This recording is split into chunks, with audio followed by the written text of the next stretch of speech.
السلام علیکم ورحمۃ اللہ وبرکاتہ۔ اللہم صلی علی سیدنا محمد وعلی آل سیدنا محمد وبارک وسلم فی کل لمحۃ ونفس بعدد کل معلوم لک۔ عزیزان گرامی،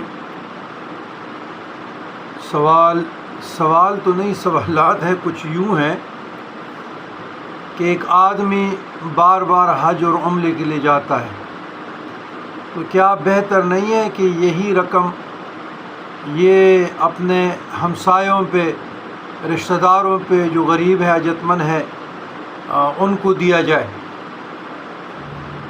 تو کیا ایسے لوگوں کی حج عمرے ہو جاتے ہیں؟ الجواب، پہلی بات تو یہ سمجھنا چاہیے قرآن اور سنت کی روشنی میں